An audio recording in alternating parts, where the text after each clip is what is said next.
اچھا، یعنی آپ پوچھنا اصل میں یہ چاہتے تھے کہ کسی پر اگر قرض نکل رہا ہو آپ کا تو آپ گویا صاحب نصاب ہیں، تو اپنی تو آپ رقم نکالیں گے زکات میں، جس پر نکلتا ہے کیا اس کی بھی آپ زکات نکالیں گے؟ تو بالکل یہ درست، جیسے آپ صاحب خیر آپ نے اپنے مال کی زکات نکالی، کسی آدمی پر آپ کا 1,00,000 روپیہ آنا ہے تو اس کی بھی آپ زکات دیں گے۔ ہاں، اس میں اتنی گنجائش ہے کہ اس شخص کے پیسے دینے کے بعد اس کی نکال دیں، جب بھی وہ ادا کرے اس کی رقم نکال دیں آپ پیسے، ورنہ ایسا ہو کہ اس کی نیت بدل گئی اور آپ زکات دے رہے ہیں، زکات دے رہے ہیں، پتہ لگا کہ جو زکات دی وہ بھی چلی گئی اور اصل رقم بھی وہ کھا کر بیٹھ گیا۔ تو اس لیے اتنی رخصت ہے کہ جب وہ آپ کا قرض ادا کرے تو اس کے قرض ادا کرنے کے بعد پچھلے ساروں کی زکات آپ نکالیں گے، اور پہلے سے بھی اگر نکال لیں گے تو یہ جائز ہے۔ کسی کے پاس نقد پیسہ نہیں اور صرف 7 تولے سونا ہے تو کیا حکم ہے؟ ہاں، اگر کسی کے پاس چاندی نہیں، پیسہ نہیں اور صرف 7 تولے سونا ہے تو یہ زکات نہیں دے گا، اس لیے کہ وہ اگرچہ 52.5 تولے چاندی کی مقدار سے زیادہ مالیت میں، لیکن ایک جنس ہے، ایک جنس جس کے پاس ہوگی وہ زکات نہیں دے گا۔ لیکن ایک بات ذہن میں رہے کہ 6 تولہ یا 7 تولہ سونا اگر کسی کے پاس ہے تو یہ زکات تو نہیں دے گا، لیکن یہ زکات لینے کا مستحق نہیں ہے، اس لیے کہ چاندی کی نصاب اس کے پاس موجود ہے، یعنی 3,000 کی مالیت کا چونکہ اس کے پاس سونا موجود ہے تو یہ لینے کا حقدار نہیں ہے، لیکن اس پر زکات واجب نہیں ہوگی کہ یہ زکات دے گا، اس لیے کہ ایک جنس اور 7 تولے ہے، 7.5 تولے سونے پر چونکہ زکات ہے، آدھا تولہ کم ہونے کی وجہ سے وہ اس پر زکات فرض نہیں ہے۔ عنوان سے تعلق ہے تو ذہن میں رکھیے، بعض حضرات اپنے سفید پوشی کی بنا پر مانگتے نہیں،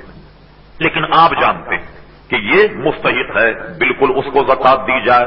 اچھا، زکات دیتے وقت یہ بتانا بھی ضروری نہیں کہ یہ زکات کی رقم ہے، بلکہ آپ اس کو تحفہ کہہ کے دے سکتے ہیں، نذرانہ کہہ کے دے سکتے ہیں، بچوں کی عیدی کہہ کے دے سکتے ہیں، بچوں کی مٹھائی کے لیے ہم تمہیں دے رہے ہیں، یہاں تک کہ اگر آپ اس کی عزت نفس کو مجروح ہونے سے بچانے کے لیے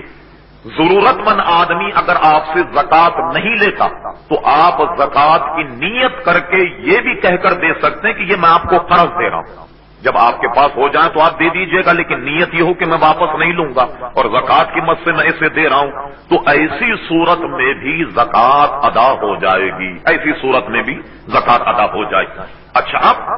زکات کو مال کو صرف اس پر مباح کرنے سے زکات نہیں ہوگی، بلکہ اس کو مال کا مالک بنا دیا جائے۔ مثلا کوئی سیٹ اپنے ملازم کو کپڑے دے کے صاحب یہ تم پہنا کرو، لیکن ملکیت نہیں پائی گئی، یہ نہیں کہا کہ یہ کپڑے تمہارے ہیں، تم پہنو پھاڑو کسی اور کو تو یہ کپڑے تمہارے ہیں، تو جتنے کہ وہ مالیت کے کپڑے ہیں زکات ادا ہو جائے گی، جتنے مالی۔ کھانا سامنے رکھ دیں، زکات کی مت کہا کہ تم کھانا کھا لو، زکات ادا نہیں ہوگی، اس کو اس کھانے کا مالک بنا دیا جائے،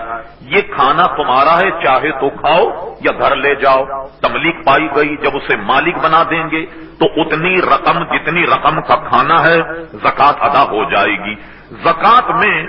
پیسہ یا نقد دینا ہی ضروری نہیں، بلکہ اگر آپ سمجھ رہے ہیں کہ یہ آدمی، مثلا میں عرض کرتا ہوں آج کل کے بگڑے ہوئے ماحول ہے تو بری بات، لیکن مسئلہ آپ کے ذہن میں آ جائے، بعض لوگ شراب کے عادی ہیں، تو دیکھیے گھر میں چکی نہیں چل رہی، آٹا نہیں، اگر وہ زکات یا وہ آپ سے مدد کے لیے آئے تو آپ کو 100% گمان ہے کہ میں اسے اگر دوں گا تو یہ چرس پی لے گا، شراب پی لے گا، ہیروئن کی ہے اس میں لگا رہے گا، بچوں کو کھانا تو تب بھی نہیں ملے گا، تو جائز ہے کہ گھر کی برتنے کی اشیاء آپ اس کو لے کر دے دیں، آٹا دال یعنی جو کھانے پینے کا سامان وہ دے دیں، کپڑے خرید کر آپ اس کو دے دیں، اگر اس کو بستر کی ضرورت ہو تو بستر دے دیں، سردی کا موسم اگر اسے لحاف کی ضرورت ہو لحاف خرید کر دے دیں، کمبل خرید کر کے دے دیں، ان اشیاء میں جتنا پیسہ صرف ہوگا وہ زکات ہی میں سے آپ خرچ کریں، یہ جائے گا، جتنا بھی ہوگا، تو زکات کی رقم نقد بھی دی جا سکتی ہے، اشیاء کی صورت میں بھی دی جا سکتی ہے۔ بعض ہم سے پوچھتے ہیں کہ بھئی ایک عورت یا کسی شخص کے پاس سونا تو ہے مگر نقد پیسہ نہیں، یعنی سونا تو 10 تولے ہے اور وہ اہل ہے کہ زکات نکالے، مگر نقد رقم نہیں ہے، تو اب زکات کیسے نکالے؟ تو ایک تو یہ کہ وہ کسی سے قرض لے کر بھی زکات دے سکتا ہے، یعنی ایک شخص جو ہے اس زکات کا اہل ہے، زکات کا اہل اس معنی کرے کہ اس کے پاس چاندی ہے، زیور ہے، نقد پیسہ نہیں، تو کسی سے رقم ادھار لے کر بھی زکات میں دے سکتا ہے، جب رقم آ جائے تب اسے دے دے۔ ورنہ یہ بھی جائے کہ کسی آدمی کے پاس اگر 40 تولے سونا ہو تو رقم نقد نہ ہو تو 1 تولہ سونا زکات میں نکال، اور کسی مستحق کو اگر وہ سونے کی صورت میں بھی دے دے گا، چاندی کی صورت میں بھی دے دے گا، تو تب بھی زکات ادا ہو جائے گی۔ تو اس کے لیے پیسہ ضروری نہیں ہے، چاندی ہو، سونا ہو، برتنے کی اشیاء کی صورت میں ہو یا کھانے پینے کے برتنوں کی صورت میں ہو، لحاف، گدے اور اس قسم کے سامان میں سے ہو، جتنی مالیت کا سامان وہ مستحق زکات کو دے گا تو اس کی زکات ادا ہو جائے گی۔ اور یہ بتانا بھی ضروری نہیں کہ یہ رقم زکات کی ہے۔ زکات دیتے وقت دیکھیے قرآن مجید نے تو یہ بھی کہا وذی القربی، اپنے قریب والے کو دیکھو، یتامہ اور مساکین کو مؤخر کیا، وذی القربی کو پہلے بیان کیا۔ علماء فرماتے ہیں کہ آپ کے اپنے گھر میں اگر کوئی زکات کا مستحق ہے تو اسے پہلے دی جائے، اور اس کا دوہرا ثواب ہے۔ دوہرا ثواب کیا ہے؟ یعنی ایک تو صلہ رحمی کہ رشتے داروں کے ساتھ اچھا سلوک کرنے کو قرآن نے بیان کیا، رشتے داروں کے ساتھ حسن سلوک کے لیے حضور علیہ السلام نے ارشاد فرمایا۔ تو کیا ہوگا کہ جب آپ کی بہن اگر مستحق ہے تو بہن کو دی جا سکتی، خالہ مستحق ہے خالہ کو دی جا سکتی ہے، یعنی ایسے قریب والے لوگوں کا تو اس کا ثواب دوہرا ہے، ایک زکات دینے کا ثواب اور ایک اپنے عزیز اقارب کے ساتھ صلہ رحمی کا ثواب، کہ رشتے داروں کے ساتھ سلوک کرنے کے لیے کہا گیا تو ان کو بھی دی جا سکتی ہے۔ اب میں آخر میں، وقت بہت کم ہوتا ہے آپ جانتے، کہ میں ایک اس انداز میں آپ کے سامنے لسٹ رکھتا ہوں کہ زکات کن کن کو نہیں دی جائے گی اور کن کن کو دی جائے گی۔ اچھا، دینے سے متعلق تو آپ نے تفصیل سماعت فرمائی، جو مختصر طریقے سے زکات کے مستحق ہونے کے باوجود انہیں زکات نہ دی جائے، وہ کون لوگ ہیں؟ ملاحظہ فرمائی، اور اس کو ذہن میں اس خاکے کو بسا لیں تو سمجھنے میں بڑی آسانی ہو۔ کوئی شخص زکات اپنے والد کو نہیں دے سکتا، اپنے دادا کو نہیں دے سکتا اور دادا کو نہیں دے سکتا، اوپر جتنی بھی کڑیاں۔ اسی طرح کوئی شخص زکات اپنی دادی کو بھی نہیں دے سکتا اور دادی کو بھی نہیں دے سکتا،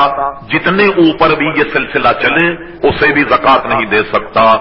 اسی طریقے سے دوسری کڑی کی طرف آئیے، اپنے نانا کو بھی نہیں دے سکتا، نانی کو بھی نہیں دے سکتا، اوپر کی یہ 2 کڑیاں۔ اب اسی طرح نیچے آئیے، اپنی اولاد کو بھی نہیں دے سکتا، اپنے پوتے کو بھی نہیں دے سکتا، اگرچہ یہ مستحق ہوں زکات، پوتے کو بھی نہیں اور پوتے کو بھی نہیں۔ دوسری کڑی کی طرف آئیے نیچے، اپنے نواسے کو بھی نہیں دے گا، اپنی نواسی کو بھی نہیں دے گا، ان کو زکات نہیں دے گا اگرچہ یہ زکات کے مستحق ہیں۔ ہو سکتا ہے آپ کے ذہن میں یہ سوال ہو کہ جب یہ زکات کے مستحق ہیں تو یہ ان کو کیوں نہیں دے گا؟ بوجہ رشتے داری یہ تو زیادہ حقدار ہیں اس بات کے کہ آپ سے زکات کا مال لیں اور آپ ان کو دیں۔ اس کی وجہ کیا؟ اصل میں بنیادی وجہ اس کی یہ ہے کہ والد کی کفالت آپ کے ذمے ہے کہ حلال مال سے آپ اس کی کفالت کریں، زکات کے مال سے نہیں۔ اگر اسلامی حکومت ہو اور کوئی باپ شرعی عدالت میں درخواست دے، میں بوڑھا ہو گیا، کمانے کے لائق نہیں رہا اور میری اولاد مجھے خرچہ نہیں دے رہی، تو قاضی شرع کو یعنی اسلامی عدالت کے قاضی کو اختیار ہے کہ وہ جہاں ملازمت کرتا ہے اس کے والد کی کفالت کے لیے اس ادارے سے رقم کو منہا کر کے جبرن وہ اس کے والد کو دے گا۔ اسی طرح کوئی بچہ ہے، آپ دیکھتے ہیں کہ یہ زکات کا مستحق ہے اور باپ اس کو زکات نہیں دے گا، کیوں نہیں دے گا؟ باپ پر ضروری ہے کہ وہ اپنے اہل خانہ کی کفالت کرے، تو یہ زکات کے مد سے ان کو مدد نہیں دی جائے. اسی طرح نواسا نواسی نانا پر ضروری ہے کہ وہ اپنے حلال مال سے اس کی کفالت کرے. اسی طریقے سے پوتا پوتی دادا پر ضروری ہے کہ وہ اپنی اولاد اور اولاد کی کفالت جو ہے وہ اپنے مال سے کرے گا. یہ وجہ ہے جو دادا کو نہیں دی جائے گی نہ نانا کو دی جائے گی. اور اسی طرح اوپر اور اسی طرح نیچے نہ لڑکے کو دی جائے گی نہ پوتے کو دی جائے گی نہ نواسے کو نہ نواسی کو. ان کو زکات نہیں دی جائے گی. اچھا یہ بات بھی آپ نے سمجھ لی. اب کچھ ابہام آپ کے ذہن میں ہوگا کہ کہیں ایسا تو نہیں کہ اس سے اور ملتے جلتے ہوئے رشتے دار جو ان کو بھی نہ دی جائے. تو دیکھیے ان دو کڑیوں کو بہت آسانی سے سمجھیے.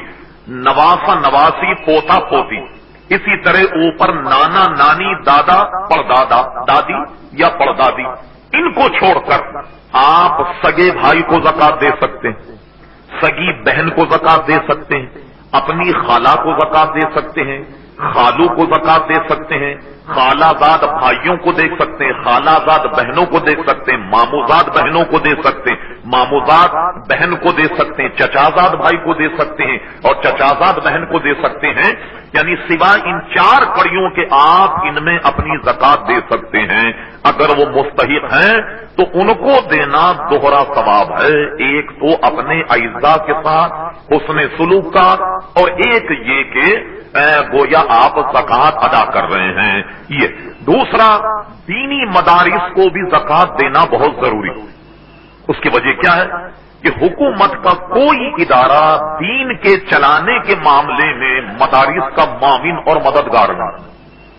دیکھیے آپ حکومت کے محکمے کی طرف سے کسی قسم کی کوئی بھی امداد دینی مدارس کو نہیں ملتی. اگر آپ مغلیہ سلطنت کی حکومت اور ان کا طریقہ کار کا مطالعہ کریں تو مغلیہ سلطنت میں حکومت کا 10% بجٹ باضابطہ رکھا جاتا دین کی اشاعت کے لیے، جن سے مدارس چلتے، اور اس مدارس میں مدرسین جو ہیں ان کو تنخواہیں دی جاتی. سرکاری طور پر یہ ہوتا، بلکہ آپ کو تو سن کے حیرت ہوگی، ورنہ اس کی تصدیق کر لیں. آج ہندو حکومت ہندوستان میں کتنی ظالم حکومت. بابری مسجد کا مسئلہ کسی کی آنکھ سے پوشیدہ نہیں کہ اتنی عظیم الشان تاریخ کی ہماری مسجد جو ہے اس کو انہوں نے انہدام کر دیا اور شہید کر دیا. لیکن آپ کو سن کے حیرت ہوگی، اتنے ظالم حکومت کے باوجود بھی آج بھی جو وہاں دینی مدارس مصدقہ جو حکومت میں رجسٹرڈ ہیں، تمام استادوں کی تنخواہ انڈین گورنمنٹ دیتی ہے. شیخ الحدیث ہو، فقہ کا پڑھانے والا ہو، جتنے عالم بشرطیے کہ وہ مدرسہ رجسٹرڈ ہو، ان کے معیار کے مطابق ہو، حکومت کا مصدقہ ہو، تو بھارتی حکومت جو ہے وہ ان مدرسین کو تنخواہ دیتی ہے. مگر ماشاءاللہ ہمارے یہاں پاکستان میں یہ ابھی تک نہیں ہوا. یہ ابھی تک نہیں، مگر ہمارے یہاں پاکستان میں تو زکات کے ساتھ اتنا شاندار مذاق کیا گیا کہ شاید دنیا میں کسی ملک میں اتنا شاندار مذاق نہیں ہوا. شیعہ زکات نہیں دیں گے. دیکھا ہوگا آپ نے، یاد ہوگا کہ جلوس نکالا، 2-3 لاکھ آدمی اسلام آباد میں جمع ہو گیا. جنرل ضیاء الحق صاحب کی ایسی تیسی کر دی اور جناب انہوں نے کہہ دیا جی ٹھیک ہے شیعہ زکات نہیں دیں گے. اچھا اب آپ دیکھیے عدل کا تقاضا تو یہ تھا کہ جب شیعہ زکات ادا نہیں کریں گے تو لیں بھی نہیں. دیکھیے کہ ایک برادری جب زکات دے نہیں رہی ہے تو لے گی کیسے؟ لیکن ماشاءاللہ ہماری حکومت میں شیعہ اپنے زکات کا پیسہ تو نہیں دے گا، لیکن شیعہ اگر زکات کا مستحق ہے تو حکومت کے زکات کے فنڈ میں سے اس کو زکات دی جا سکتی ہے. ملاحظہ فرمایا آپ نے. اچھا اب ہوا یہ کہ اس کا ناجائز فائدہ، جو بہت بری بات، لیکن آپ کے ایمان کے تحفظ کے خاطر بتانا ضروری، وہ یہ کہ جب یہ کہہ دیا گیا کہ شیعہ سے زکات منع نہیں کی جائے گی، اچھے بھلے سنی مسلمان اپنے جناب بینک جا کر کے دستخط کرتے ہیں کہ میں شیعہ ہوں. کوئی کہتا میں آغا خانی، کوئی کہتا ہے کہ میں بوری ہوں. مجھے بتائیے یہ کس دن کا حصہ ہے کہ آپ اپنے آپ کو شیعہ، رافضی اور جناب جانے کیا کیا کہہ کر اپنی زکات کو یا جو کٹوتی ہوتی ہے اس کو آپ بچانے کی کوشش کر رہے ہیں؟ یہ شریعت میں ہرگز جائز نہیں. تو بہرحال یہ تو بہت بڑا عنوان. مسئلہ یہ ہے کہ چونکہ دینی مدارس کو کہیں سے امداد نہیں آتی، لہذا دینی مدارس کو بھی اپنی ترجیحات میں رکھیں کہ ان کو بھی زکات دی جائے۔ اچھا، امام شافعی کا مذہب تو اس میں یہ ہے کہ جیسا کہ قرآن کی نص سے بھی ہے کہ وہ اللہ کے راستے میں زکات دی جا سکتی ہے، یعنی دینی مدارس کو اگر زکات دی جائے تو امام شافعی کے نزدیک دین کی اشاعت میں بھی زکات جو ہے وہ جائز، لیکن امام اعظم ابو حنیفہ اس میں تملیغ کی شرط کرتے ہیں کہ زکات کے مستحق ہو جب تک اس زکات کے مال کا مالک نہ بنا دیا جائے اس وقت تک زکات ادا نہیں ہوگی۔ لہذا جو دینی مدارس ہیں ان میں زکات اور خیرات کے مستحق طلباء ہمیشہ رہتے ہیں، لہذا ان اداروں کو بھی زکات دی جائے اور دیتے وقت لکھوا دیا جائے کہ یہ رقم زکات کی ہے۔ یہ رقم جب مدارس میں پہنچے اس کے محتمین کی یہ ذمہ داری ہے کہ جو زکات کی مد میں رقم آئے اس کو زکات کی مد ہی میں خرچ کیا جائے۔ اچھا، اب یہ ہیں وہ چیزیں کہ جن کو ہم نے کہا کہ زکات آپ کس کو دیں گے، کون زکات دے گا، اس پر گفتگو ہم گزشتہ نشست میں کر چکے۔ اچھا، اب جب آپ نے یہ سمجھ لیا کہ وہ اپنی دادا اور دادی، نانا نانی کو نہیں دے سکتا، اس میں اور بھی ذرا سا اضافہ کریں کہ کن کو نہیں دے سکتا۔ اچھا، اسے بتانے کی ضرورت نہیں کہ جو مال کا مالک ہو اسے زکات نہیں دیں گے آپ، اس لیے کہ تو پیسوں کا مالک اس کو زکات کر۔ اچھا، اور کیا ہے؟ سید کو زکات نہیں دے سکتا، ہاشمی کو زکات نہیں دے سکتا، اگرچہ وہ زکات کا مستحق ہے۔ زکات اگر سید کو دی گئی تو ادا نہیں ہوگی، سید کو زکات دینا بھی حرام اور سید کو زکات لے کر کھانا بھی حرام۔ حدیث شریف میں آیا کہ جو علماء نے یہ مسئلہ لکھا تو یہ کس حدیث سے اس کو لیا؟ ہوا یہ کہ زکات کے مالک کی کچھ کھجوریں آئی، وہ حضور کی خدمت میں ایک ڈھیری لگی ہوئی۔ حضرت امام حسن حسین یہ چھوٹے بچے تھے، یہ کھیلتے ہوئے آئے اور اس کھجور کے ڈھیر میں سے ایک کھجور اٹھا کر حضرت امام حسن نے اپنے منہ میں رکھ لی۔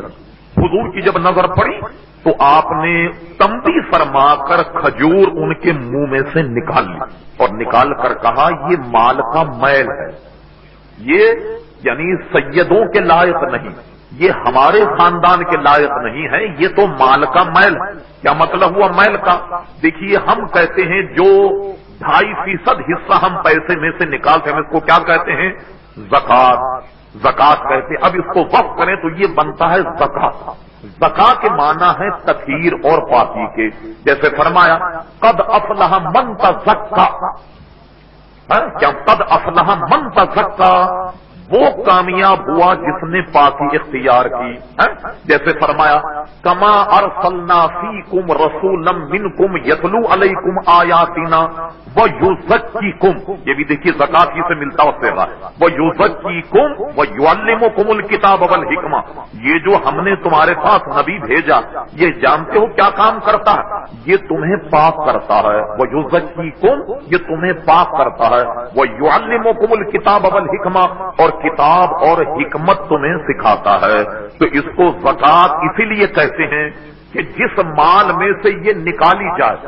جس مال میں سے یہ نکلی، اب جو مال بچ گیا یہ پاک ہو گیا، اس کی تطہیر ہو گئی۔ اور زکات کا مال اگر اس میں ہوگا یہ ناپاک ہے،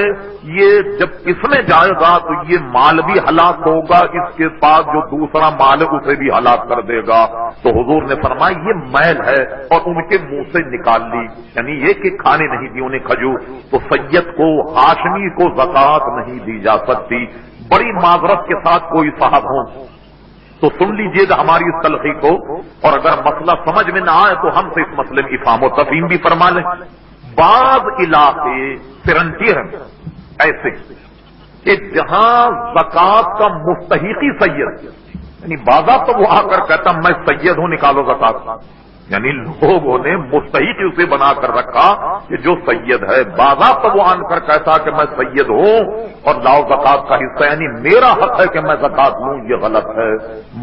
جاننے کے باوجود کوئی سید کو زکات دے گا تو ادا نہیں ہوگی، اور لینے والے کے لیے بھی یہ حرام ہے، دینے والے کے لیے بھی حرام ہے کہ اس کی زکات ادا نہیں ہوگی۔ تو ہم نے بہت آسان طریقے سے آپ کے سامنے یہ سارا چارٹ رکھا کہ زکات کس کو دی جائے، کون کون مستحق ہے اور کن کن لوگوں کو زکات نہ دی جائے۔ دینی مدارس میں جب آپ زکات دیں تو بغیر تردد کی عرض کرتا ہوں بات، مجھے اس کے کہنے میں کوئی شرم محسوس نہیں ہوتی کہ جتنے سنی ادارے ہیں انہیں دیجیے، جن کا مذہب اور مشرت اہل سنت و جماعت ہو، ان کو آپ زکات دیجیے۔ ایسے لوگوں کو آپ زکات دیں جو ہمارا مذہب نہیں رکھتے، تو یہ آپ کی زکات آپ کے مذہب کے خلاف استعمال ہوگی، آپ کے خلاف پمفلٹ چھپیں گے، آپ کے مذہب کے خلاف جناب ساری موومنٹ اور تحریکیں چلے گی۔ تو ایسے کسی جماعت یا ادارے کو زکات نہ دیں جس کا تعلق اہل سنت و جماعت سے نہ ہو۔ زکات کو ادا ہونا تو درکنار، الٹا وبال ہوگا جو آپ کے مذہب کے خلاف جو وہ کام کریں گے، اس کا وبال اور آپ کی گردن پر ہوگا۔ ایک مسئلہ رہ گیا، اور ایک مسئلہ، بیوی شوہر کو بھی زکات نہیں دے سکتی اور شوہر بیوی کو بھی زکات نہیں دے گا۔ کہ ایک شخص نے زکات نہیں نکالی اور اب سال بیت گیا، تو اب جو مال اس کے پاس ہے اس کی زکات تو نکالے ہی گا، جو زکات کی رقم اس کے پاس ہے اس زکات پر بھی زکات دینی آئے گی۔ مثلا کسی کے ذمے 10,000 روپے تھے جو وہ نہ نکال سکا، تو اب وہ اس سال کی اپنے پورے مال کی زکات بھی نکالے گا، گزشتہ سال کے 10,000 بھی نکالے گا، اور 10,000 پر اس کا 40واں حصہ جو بنتا ہے اسے بھی نکالے گا۔ اچھا، یہاں ایک بڑا اہم مسئلہ یہ ہے، آپ تمام حضرات کے اور خصوصاً جو بڑی بڑی جماعتیں چلاتے ہیں ان کے قائدین، ان کے عہدے داروں کے لیے وہ یہ ہے کہ مختلف جماعتیں یا ادارے زکوٰۃ وصول کرتے ہیں، زکوٰۃ وصول کرنے کے بعد انہوں نے زکوٰۃ کی رقم اپنے مرکزی خزانے میں رکھ لی، اور سال بھر گزرنے کے باوجود اگر انہوں نے زکوٰۃ کو خرچ نہ کیا تو اب وہ بھی گناہگار ہوں گے، دینے والوں کی زکوٰۃ ادا نہیں ہوگی، اس لیے کہ زکوٰۃ دینے سے یعنی زکوٰۃ دینے والے نے کسی آدمی کو اپنا وکیل بنا دیا کہ میری طرف سے تم زکوٰۃ دے دینا، اور وہ اگر زکوٰۃ نہیں دے پایا تو زکوٰۃ محض وکیل کو حوالے کرنے سے زکوٰۃ ادا نہیں ہوگی جب تک کہ وکیل اس کو اس مد میں خرچ نہ کر دے۔ اگر آپ نے اپنی جماعت کو زکوٰۃ دی کہ یہ زکوٰۃ کی رقم، یہ زکوٰۃ کب ادا ہوگی؟ جب جسے آپ نے وکیل بنایا وہ خرچ کرے، تو آپ نے جس کے حوالے زکوٰۃ کی رقم کی وہ وکیل، چاہے وہ جماعت کا سربراہ ہو، کسی ادارے کا سربراہ ہو، وہ وکیل کو چاہیے کہ جلد از جلد اس زکوٰۃ کو زکوٰۃ کی مد میں خرچ کر دے۔ اگر اس نے خرچ نہ کی تو ظاہر ہے کہ دینے والے کی زکوٰۃ ادا نہیں ہوگی، لینے والا ادارہ یا اس کے ذمہ دار وہ گناہگار ہوں گے، اور زکوٰۃ کی رقم پر بھی زکوٰۃ لگے گی۔ اب سوچنے کی بات یہ ہے کہ آپ نے ماشاءاللہ آپ مالدار ہیں، آپ نے 1,00,000 روپیہ اپنے ادارے کو زکوٰۃ دے دی اور اس نے سال بھر خرچ نہ کی، اس کے خزانے میں پڑی رہی، تو آپ کے ذمے 2,500 روپے اس زکوٰۃ پر اور دینا لازم آئے گا جو گزشتہ سال آپ نے نکالی، جو خرچ نہیں ہوئی۔ ایک بات، دوسرا یہ ہمیں بڑی حیرت ہوتی ہے اس بات پر کہ تمام ادارے اور خود ہماری حکومت بھی سال میں جب حساب کرتے ہیں زکوٰۃ کا تو بڑی بڑی جماعتیں بطور تحسین کے، بطور خوشی کے اپنے ممبران کو بتاتی ہیں کہ بھائی اس سال ہم نے زکوٰۃ کی مد میں 10 لاکھ بچا لیے، یعنی دیکھا ہم نے اتنی احتیاط سے پیسہ خرچ کیا کہ آپ نے جو ہمیں زکوٰۃ دی تھی اس میں سے آپ کے 10 لاکھ روپے بچ گئے یا 2 لاکھ روپے بچ گئے۔ یہ وہ اپنی دیانتداری جتاتے ہیں کہ صاحب ہم نے رقم بچا لی، حالانکہ یہ بالکل لغو ہے، آپ کو رقم بچانے کے لیے تو نہیں دی گئی، آپ کو تو فوراً خرچ کر دینا چاہیے تھا اسی وقت۔ چلیے اگر اس وقت نہ بھی خرچ پائے، کوئی وجہ رہی ہو، تو سال آنے سے پہلے تو ہر ادارہ ہر جماعت اس رقم کو خرچ کر دے، ورنہ وہ گناہگار ہوگا۔ دینے والے کی زکوٰۃ اس وقت تک ادا نہیں ہوگی جب تک آپ کا وکیل ادا نہ کرے۔ سال اگر بیت گیا تو اتنی رقم پر مزید زکوٰۃ آپ دیں گے، لیکن آپ کو جب دیں گے جب آپ کو معلوم ہوگا کہ آپ کی زکات ادا نہیں کی گئی اور آپ کو معلوم ہی نہیں کہ زکات دی گئی یا نہیں، تو اب بتائیے آپ بھی گناہگار ہوئے، باوجود زکات دینے کے بھی آپ گناہگار ٹھہرے۔ اسی طرح حکومت کے محکمے آپ غور فرمائیے، ان کا آپ گزٹ نوٹیفیکیشن ملاحظہ فرمائیے مرکز کا، تو وہ بتائے گی کہ گزشتہ سال ہمیں زکات کی مد میں اتنا بچ گیا۔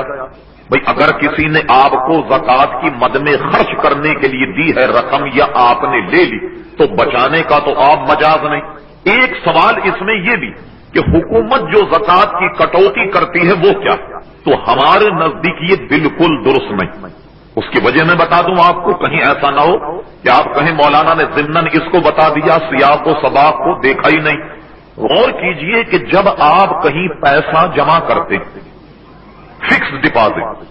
اس میں سے حکومت یکم رمضان کو 2.5% کاٹ لیتی، ٹھیک ہے صاحب۔ اب حال یہ ہے کہ سرکاری اداروں میں اگر آپ انتہائی سود کی شرح ملاحظہ فرمائیں تو 14%، یعنی حکومت نے آپ کے پیسوں پر 14% آپ کو سود دیا، 2.5% اس میں سے کاٹ لیا۔ اب مجھے بتائیے کیا تماشا ہوگا؟ لیکن 14% وہ سود دے رہی ہے، یا یوں سمجھ لیں آپ کہ 2.5% اس نے اپنے پاس رکھ لیا، 14% آپ کو دے دیا، یہ کس طریقے سے ادا ہوگا؟ تو یہ بھی درست نہیں۔ اچھا اب غرض یہ ایک مسئلہ جو سب سے اہم ہے وہ بڑی بڑی جماعتوں کے لیے میری گزارش ہے کہ ہماری گزارشات کو وہ بڑے ٹھنڈے دل سے غور، یہ ہمیں معلوم ہوا، لوگ مسائل پوچھتے ہیں تو ہمیں معلوم ہوتا کہ کسی جماعت نے غریبوں کے لیے کروڑہار روپے زکات کے لے کر مکانات تعمیر کر دی۔ بہت اچھی بات ہے کہ بے گھر لوگوں کو آپ مکان دے دیں، ظاہر ہے کہ زکات میں مکان بھی دیا جا سکتا ہے، پلاٹ بھی دیا جاتا ہے، اشیاء بھی دی جا سکتی ہے، سونا چاندی بھی دیا جا سکتا ہے، اس کے برتنے کا سامان بھی دیا سکتا ہے، غلہ بھی دیا جا سکتا ہے، تو مکان بھی دیا جا سکتا۔ تو آپ نے کسی غریب کو زکات کی مد کے پیسوں سے مکان دلا دیا،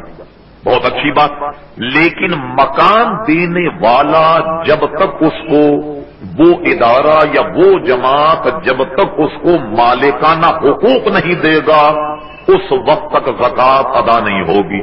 جیسا کہ آپ سن رہے ہیں زکات کے بیان میں کہ تملیک شرط ہے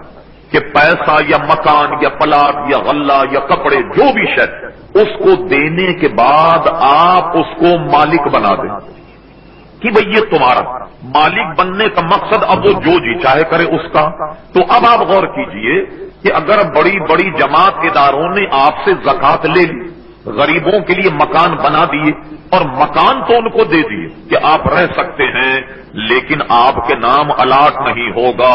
زکات ادا نہیں ہوگی، کروڑوں روپیہ اس میں لگ گیا۔ بس لوگ تو یہ بتاتے ہیں کہ صاحب ہمیں رہتے ہوئے کئی سال ہو گئے لیکن مالکانہ حقوق انہوں نے ابھی تک نہیں دیے، تو یہ ساری خرابی لازم آئے گی یا نہیں؟ جب آپ نے اسے مکان کا مالک ہی نہیں بنایا تو زکات دینے والے کی ادا کیسے ہوگی؟ اچھا ایک بات تو یہ ہے۔ اچھا پھر ہم نے بعض ارباب حل و عقد جو اس معاملے میں سرگرم عمل ان سے پوچھا کہ بھائی آپ انہیں مالکان حقوق کیوں نہیں دیتے؟ بھائی ہم تک یہ بات آئی تو یہ تو اب بڑا سکم ہے آپ کے ادارے میں، بہت سخت گنہگار ہوں گے آپ اگر آپ نے مالکان حقوق نہیں دیے۔ تو ہمیں بڑی بڑی جماعتوں کے سربراہ بہت شاندار جواب دیتے، وہ کہتے ہیں مولانا اگر ہم نے اس کو دیا نا تو یہ بیچ کے بھاگ جائے گا۔ ارے بیچ کے بھاگ جائے گا، آپ نے کوئی ٹھیکہ لیا ہو؟ آپ جس کو دیں زکات تو زکات دینے کے بعد وہ جو چیز ہے کرے اس کا، وہ تو مالک، تو آپ اس لیے اسے مالک حقوق نہیں دے رہے کہ صاحب یہ تو بیچ لے گا، یہ تو کھا جائے گا، یہ تو بھاگ جائے گا۔ یہ ذمہ داری آپ کی نہیں ہے۔ آپ کو اس کو مالکانہ حقوق جب تک نہیں دیں گے تو آپ بھی گنہگار ہوں گے۔ جنہوں نے آپ کو زکات دی ان کی زکات اس وقت تک ادا نہیں ہوگی جس وقت تک کہ وہ مال کا مالک آپ اسے نہ بنا دیں، اور جب تک آپ اسے مال کا مالک نہ بنائیں گے اس وقت تک کی زکات کون دے گا؟ آپ تو دے نہیں سکتے زکات، مالک کو پتہ ہی نہیں کہ آپ نے اس کا پیسہ کہاں لگایا تو وہ کیسے زکات دے گا؟ یہ ساری برائیاں پیدا ہو جائیں گی۔ تو اب آپ کی ذمہ داری یہ ہے کہ جس ادارے جس جماعت کو آپ زکات دیں،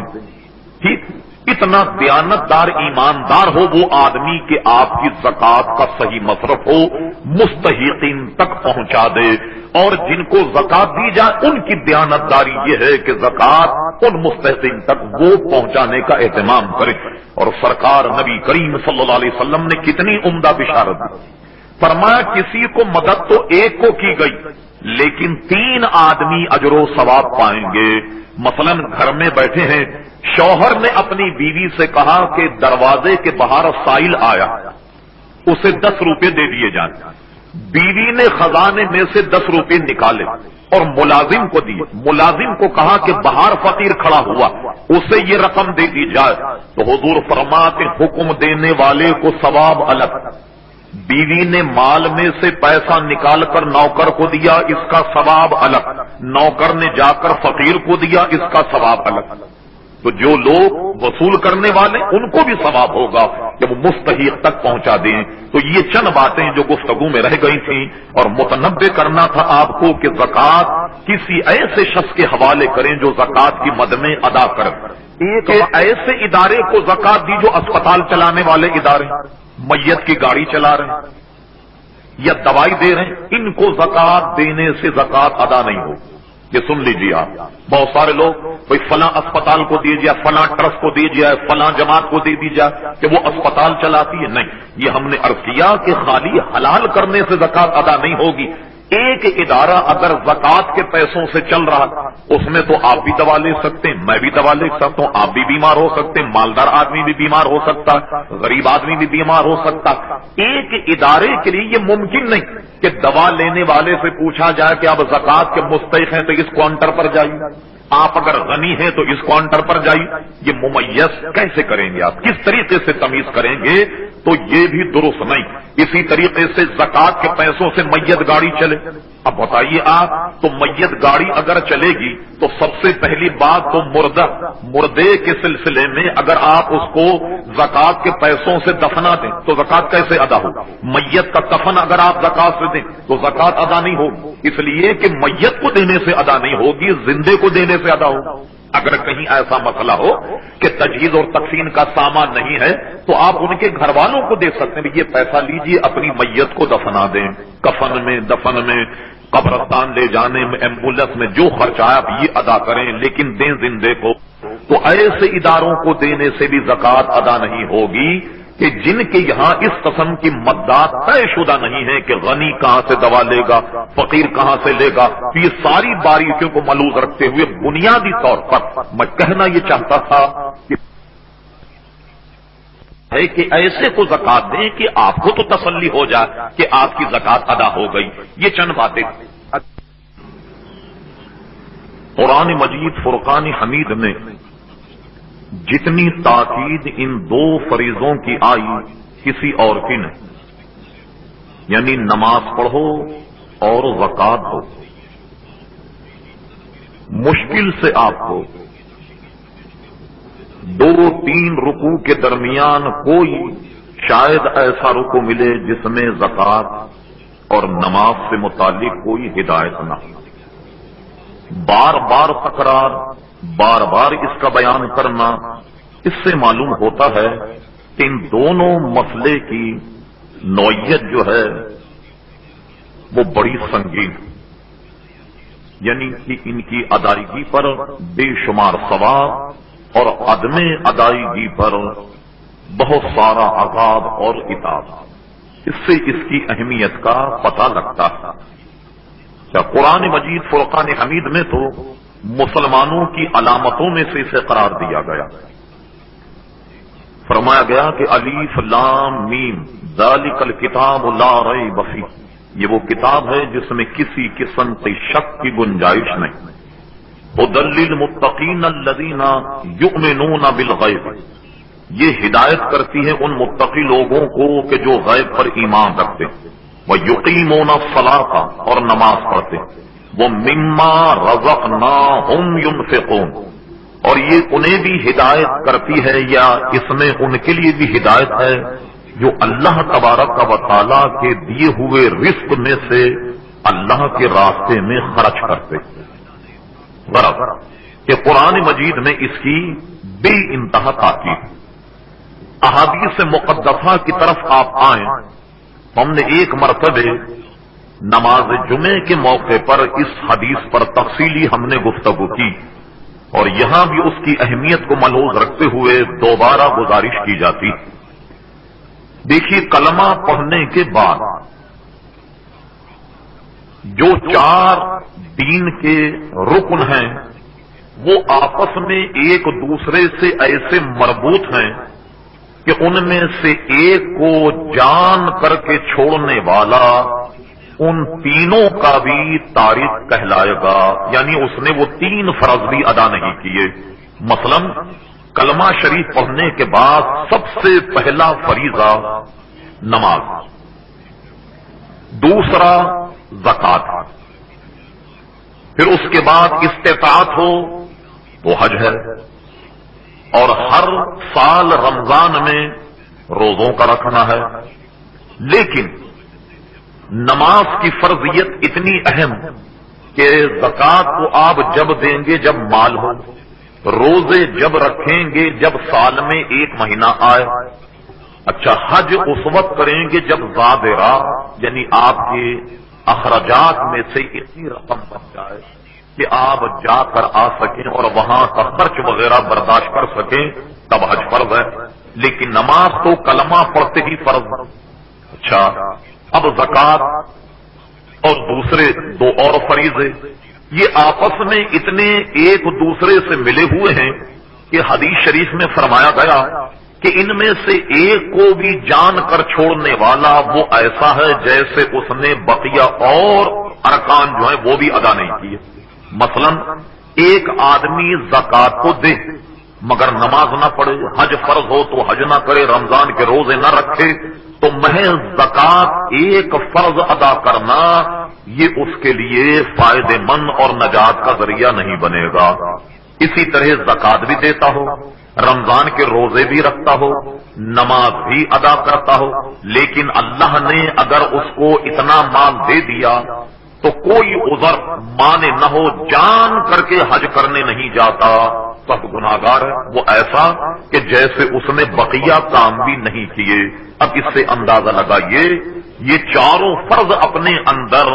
اتنے مربوط اور ایسے ملے ہوئے ہیں کہ کلمہ پڑھنے کے بعد ان 4 کو ادا کرنا یہ اسلام کی اور اس کے مسلمان ہونے کی دلیل ہے۔ اچھا، اب دیکھیے اس کی تائید میں حدیثیں بھی کئی آئیں، اور صدیق اکبر رضی اللہ تعالیٰ عنہ کا ایک قول جو حضرت عمر اور حضرت صدیق اکبر کے مابین ایک مکالمہ ہوا، اس سے بھی اندازہ ہوتا ہے اس کی اہمیت کا کہ جو حدیث ہم نے بیان کی یہ آپس میں ایک دوسرے سے کتنے مربوط ہوا۔ یہ کہ حضور صلی اللہ علیہ وسلم کے وصال کے بعد کچھ ایسے جزائر، کچھ ایسی بستیاں اور برادریاں تھیں جنہوں نے زکات دینے سے انکار کر دیا۔ اچھا، انکار کرنے کے بعد صدیق اکبر رضی اللہ عنہ کو پیغام بھیجا۔ وہ پیغام سنیے کیا تھا، کہنے لگے اے ابو بکر، چونکہ تم رسول اللہ صلی اللہ علیہ وسلم کے جانشین بن گئے ہو اور ظاہر ہے کہ آپ حکومت کریں گے اور آپ کا اقتدار، آپ خلیفۃ المسلمین، تو نمازیں تو آپ ہم سے پڑھوا لیں جیسے رسول اللہ پڑھوایا کرتے تھے، حج بھی ہم کرنے کے لیے تیار، اچھا اسی طریقے سے رمضان کے روزے بھی ہم رکھنے کے لیے تیار، لیکن حضور کے وصال کے بعد ہم سے زکات موقوف کر دی جائے۔ زکات کو ہم حضور ہی کو دیا کرتے تھے، آپ ہم سے زکات وصول نہ کریں۔ یاد رہے کہ زکات کا نظام اجتماعی نظام ہے، انفرادی نہیں۔ اب ہوا کیا کہ جب ہمارے یہاں اسلامی حکومت نہیں ہوئی، یہ سارے معاملات نہیں ہوئے، تو اب اس اجتماعی صورت نے انفرادیت حاصل کر لی کہ آپ اپنے طور پر نکال کر اور غریب کے حوالے کر دیتے، ورنہ ہوتا یہ ہے کہ اسلامی حکومت میں ایک محکمہ ہوتا زکات کا، وہ زکات لوگوں سے وصول کرتا ہے، وہ نہ دیں تو بالجبر اسے وصول کیا جائے گا، اور سارے معاملات جو ہیں ایک پورا ڈپارٹمنٹ، ایک پورا ادارہ اس کو ڈیل کرتا تھا۔ تو انہوں نے کہا کہ آپ زکات چھوڑ دیں اور دوسری عبادتیں ہم سے کروا لیں۔ تو حضرت صدیق اکبر نے ان سے ایسا جہاد کرنے کا اہتمام کیا جیسے کفار اور مشرکین سے جہاد کیا جاتا تھا. فوج تیار کر اور فرما ان پر حملہ بولو اور ان پر حملہ کرو. نہ صرف یہ کہ حملہ کرنے کا اہتمام کیا بلکہ حملہ کر بھی دیا. ایک دو نہیں ہزاروں کو اس میں قتل کیا گیا. جب صدیق اکبر نے مانعین زکات پر حملہ کرنے کی تیاری کی تو حضرت عمر روکنے کے لیے آئے. دونوں بزرگوں میں افہام اور تفہیم ہوئی. حضرت عمر نے انہیں دلیل یہ دی کہ اے ابو بکر صدیق رضی اللہ عنہ، ہم نے تو رسول اللہ صلی اللہ علیہ وسلم سے یہ سنا کہ کفار مشرکین سے لڑا جائے، اس وقت تک لڑا جائے، اس وقت تک لڑا جائے جب وہ یہ کہنے لگ جائیں لا الہ الا اللہ محمد رسول اللہ صلی اللہ علیہ وسلم. اب ہاتھ روک لیا جائے. اب اس قوم نے امان پالی، یعنی لوگوں کو اس وقت تک مارا جائے جب تک وہ کلمہ نہ پڑھ لیں تو ہاتھ روک لیا جاتا ہے، اور گویا کلمہ پڑھنے سے وہ مسلمان ہو گیا تو ہاتھ روک لیا جائے. اچھا، ایک مرتبہ اس کے برعکس مظاہرہ ایک جنگ میں ہوا جس پر حضور نے حضرت غالب حضرت خالد ابن ولید پر سخت گرفت کی. ایک جنگ میں خالد ابن ولید نے جب ایک پر تلوار اٹھائی تو اس نے جان بچانے کے لیے کلمہ پڑھ لیا لا الہ الا اللہ محمد رسول اللہ صلی اللہ علیہ وسلم. اسے حضرت خالد ابن ولید نے قتل کر دیا. اب یہ شکایت جب حضور علیہ السلام تک پہنچی تو حضور نے فرمایا یہ تم نے کیا کیا؟ خالد ابن ولید رضی اللہ عنہ نے کہا حضور اس نے جان بچانے کے لیے ایسا کیا، یعنی جب میں نے قابو پا لیا میں اسے قتل کرنے والا، محض جان بچانے اس نے کلمہ پڑھا. حضور نے فرمایا کیا تم نے اس کے دل میں جھانکا تھا کہ اس نے یہ کلمہ ریاکاری میں پڑھا تھا، تسنع میں یا دکھاوے کا پڑھا تھا؟ خبردار، جب قوم کلمہ پڑھ لے تو ہاتھ روک لی جائے. جس نے کلمہ پڑھ لیا اس نے امان پا لی. یہ فلسفہ حضرت عمر کے ذہن میں تھا تو انہوں نے کہا کہ حضور نے تو فرمایا اس وقت تک اس قوم سے لڑا جائے جب تک وہ لا الہ الا اللہ نہ کہہ لے،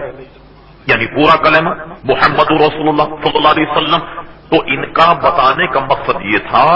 کہ اے ابو بکر صدیق، یہ تو نمازیں پڑھتے ہیں، یہ تو حج کرنے والے لوگ، یہ روزہ رکھنے والے لوگ، یہ کلمہ پڑھنے والے لوگ ہیں، کیا آپ ان سے ایسے جہاد کریں گے کہ جیسے کفار اور مشرکین سے کیا جاتا؟ تو صدیق اکبر نے جو حدیث ہم نے بیان کی اس کی روشنی میں اس کی تفسیر یہ بیان کی کہ اے عمر رضی اللہ تعالیٰ عنہ، بات یہ ہے کہ میں اس قوم سے اس وقت تک لڑوں گا جب تک وہ ان دونوں میں تمیز کرنا چھوڑ دے، اور جب تک وہ جیسا نماز کا فریضہ ہے اسی طرح زکات کو بھی جب تک نہیں مانے گا میں اس قوم سے لڑوں گا. کیا مطلب ہوا؟ جیسے حج فرض ہے اسی طرح زکات.